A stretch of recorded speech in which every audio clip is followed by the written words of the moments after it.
So marine insurance. Marine insurance gives protection against the losses caused due to the dangers of the sea. Marine insurance is very useful for foreign trade, that is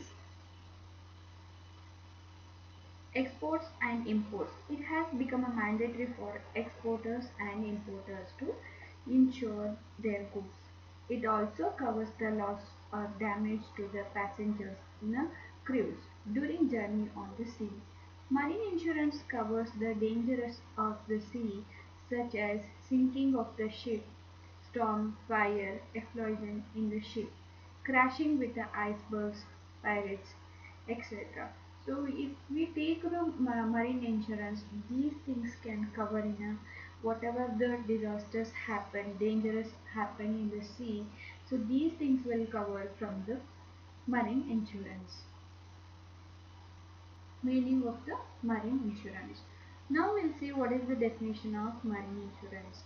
According to Marine Insurance Act 1963, an agreement whereby the insurer undertakes to indemnify the assured in the manner and to the extent thereby agreed against losses incidental to marine adventure.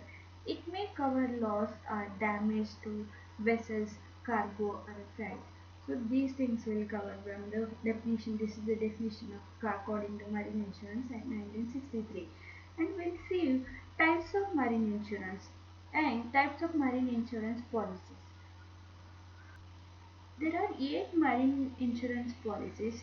In that, first one is OH policy, time policy, mixed policy, value policy, floating policy and blanket policy, port risk policy and composite policy. So first we'll see that what is the OH policy. OH policy means what?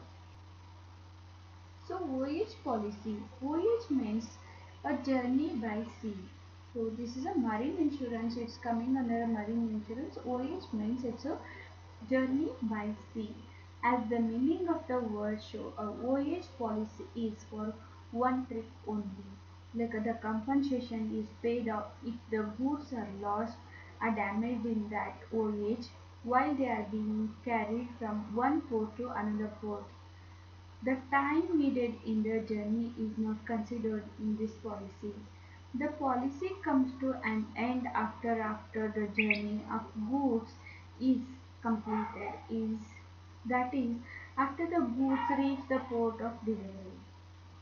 This is the voyage policy of the marine insurance. We'll see the next one is time policy.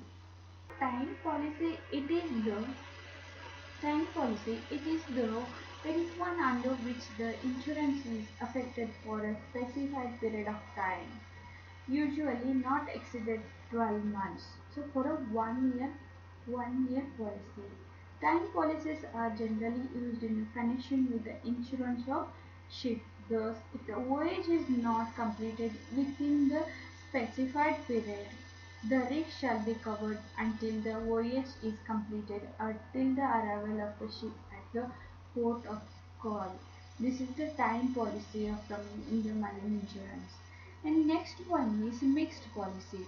Next one is mixed policy. This policy is the combination of voyage and time policy. It's a voyage policy and a time policy. Voyage policy means the journey on the sea and this begins when the ship starts on a voyage from one port to another port. And time policy. Time policy is this period of time when the ship started from the one port to another port. This is a time policy.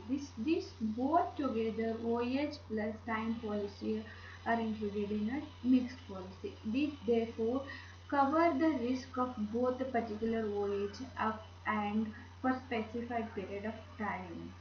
So next one is valued policy. So in a valued policy, under this policy goods are insured for an agreed value between the insurer and the insured. This is taken when it becomes difficult for the insurer to assess the value of the goods. So how much the goods is there in the container, in the cruise. In case of cargo, this value means the cost of goods plus freight and shipping charges plus 10% to 15% margin for anticipated profits will get it from the valued policy. This agreed value is more than the actual value of goods.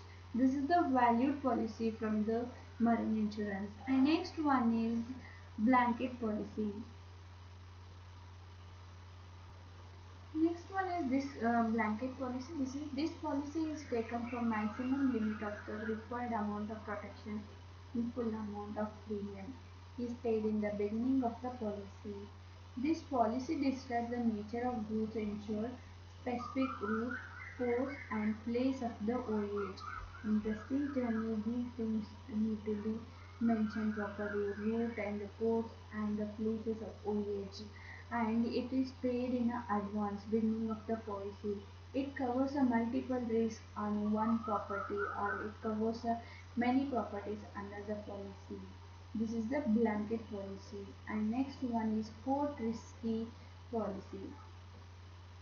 Next one is port risk policy. This port risk policy is taken out in order to ensure the safety of the ship while it is stationed in a port. So this policy covers all the risk of a vessel while it is standing at a port for particular period of time. When the ship is standing in the port, so all the losses, what are the responsibility, what are the things are there in the vessels, this policy will cover from it will give a safety security to the port after this policy. This particular period of time standing at a port, the vessels policy covers the risk of a vessels. This is called a port risk policy. And next one is composite policy. Next one is composite policy. This type of policy is purchased from more than one insurer. The liability of each insurer is separated and distinct. This policy is taken when the amount of insurance is very high. When the amount of insurance is very high, the liability of each insurer is the separate and distinct value. This is the composite policy of the marine insurance. The next one is single vessels policy. This policy is suitable for a small ship owner having only one ship or having a one ship in a different fleets. It covers the risk of a one vessels of the insured. So this is a single ownership, this is a small ship and owner having only one ship. So this will cover the single vessels policy. And next one is fleet policy and block policy. Next one is a fleet policy and a block policy. So, what is the fleet policy? Several ships belonging to a single owner are covered under a one policy. Block policies: this insurance covers the cargo for every risk of land and water. The name of the ship is mentioned in the insurance document. Blanket policy: maximum protection amount is paid at the time of buying the policy. This is the difference between fleet policy and the block policy. And next one is we have completed the marine insurance. What are the policies are coming under the marine insurance? Next we'll go to the fire insurance. So next one is a fire insurance. Meaning of fire insurance. So a fire insurance contract is an agreement whereby the insurer, in a return for consideration, undertakes to indemnify the insured against the loss to property due to fire. The insurance policy is taken against the fire. So any property which is subject to damage by fire can be insured against a fire.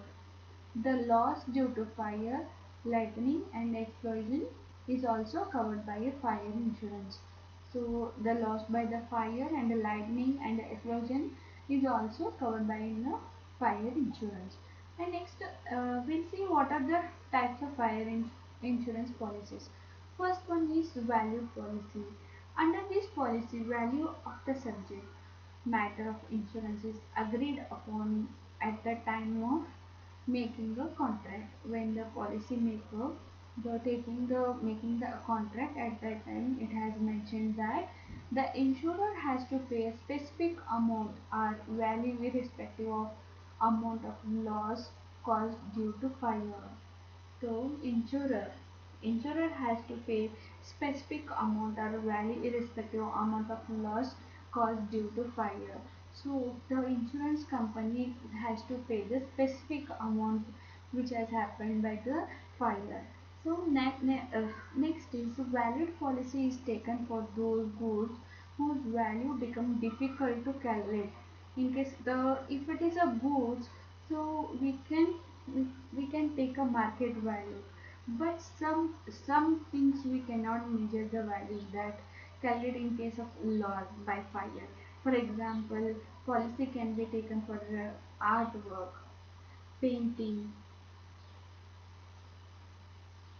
these the where the value of the damaged articles become difficult to assess or measure.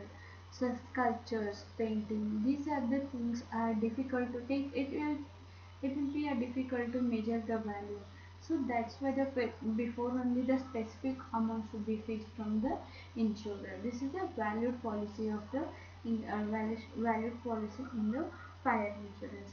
Next one is average policy. Average policy is it is policy which contains an average clause. If the subject matter is not insured as per the exact market value or it is undervalued, then the insurer is liable to pay that percentage of the loss for which it is insured. For example, if a policy is taken for 50,000 against a market value of 1 lakh, the loss incurred due to fire is 40,000. Then the insurance company will pay rupees 20,000 based on the percentage. Percentage amount will be paid in an average policy. This is the average policy. Average amount will be given from the insurer. And the next one is specific policy. So in a specific policy, in case of a specific policy, the property is insured for a definite sum irrespective of the market value. But there is a loss. The stated amount will have to be paid to the policy holder, but the actual value of the subject matter is not considered in this respect. So actually, what insurance, how insurance company will work? Actually, how much the loss has happened, that much the insurance company will recover the amount. But in a specific policy, there is a definite some irrespective of market value, loss statement amount will have to be paid to the policyholder, but the actual value of the subject matter is not considered. Actual value of the matter is not considered in a specific policy. In this respect, example, a property of value is 1 lakh is insured for rupees 60,000. The market value is 1 lakh and the insured for 60,000, and the loss due to fire is 30,000. Then the insurance company will pay rupees 30,000 in a full as compensation. This is a specific policy of the fire insurance. Next one is floating policy. In floating policy, this policy can be taken for those goods which are lying in a different localities, or godowns or warehouses. So godowns are very in it's lying in a different localities. Since the quantity of goods lying is at a different places, localities and godowns and warehouses is in a different places. So they fluctuate from a time to time. It becomes difficult for the owner to take a specific policy. So the goods are in a different localities. The owner will get find difficulties to the how much goods he has and what is the value of the goods. So it will become a difficult for the owner to take a specific policy. So businessman and traders take a fluctuating policy. So if it is a valued is the person who is already valued so that he can take a specific policy, if specific policy insurance, but he can, but the thing is that the goods is lying in a different localities. So the traders indicate, so they will take a fluctuating policy. Businessmen and traders will prefer this one, this policy, fluctuating floating policy. Such a policy is usually taken for one sum and a one premium for a goods lying at a different places. This is a floating policy. Next one is excess policy. So next policy is excess policy. So excess liability insurance is a type of policy that provides a limit that exceeds the underlying liability policy.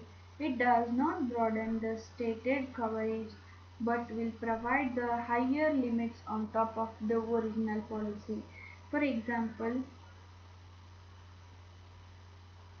if the value of stock ranges between rupees 1 lakh and rupees 1 lakh 30, then one policy is taken for 1 lakh and another policy for excess amount, that is rupees 30,000. This is excess policy. Excess policy are coming under the in the fire. So next one is reinstatement policy. Reinstatement policy. This is the type of fire insurance policy where the insurer undertakes to replace the property or goods lost by fire. In this policy, instead of paying a compensation for the property lost by fire, the property is replaced. While paying a compensation, the depreciation amount of the property is not taken into consideration. The rate of premium is higher in reinstatement policy. And next one is comprehensive policy. Normally, a fire insurance policy does not cover losses due to riots, war, etc. However, this policy covers a lot of risk under single policy. The risks may be loss of goods due to fire, explosion, earthquakes, floods. These are the comprehensive policy. These things are covering under this policy. Next is consequential loss policy. The fire insurance is originally purchased to indemnify the material loss only. The intangible interest was not indemnified. The consequential loss policy include the loss of a tangible and intangible properties. Though actually fire insurance, what is whichever the things is intangible, tangible, that things will be covered. But in a consequential losses, the tangible and intangible goods acquired by the fire, this will be covered from the consequential loss policy. This policy provides an indemnity to the insured for losses of net profits, payments of standing charges and expenditure in respect of the increased cost of working. These are the policies coming under the fire insurance. Next one is sprinkler leakage policy. Sprinkler leakage policy covers damage to property caused by an automatic sprinkler system that has a lead or discharge water accidentally rather than in response to fire and smoke. However, the discharge or leakage of water due to heat caused by fire, repair or alteration of building, earthquake or war explosion are not covered by this policy. Leakage, sprinkler leakage. So in the godowns and the warehouse, we can find the sprinklers. So by the sprinkler, it caused anything accidentally happened other than response of the fire and smoke. The discharge or leakage of water due to the heat caused by fire. The alteration of the building earthquake are not covered by this policy. The leakage of insurance sprinkler, this won't be covered by the policy from the fire insurance. This will come. This is the one sprinkler leakage policy. These are the 9 policies are coming under the fire insurance. The fire insurance policies we'll see next is next topic is transportation.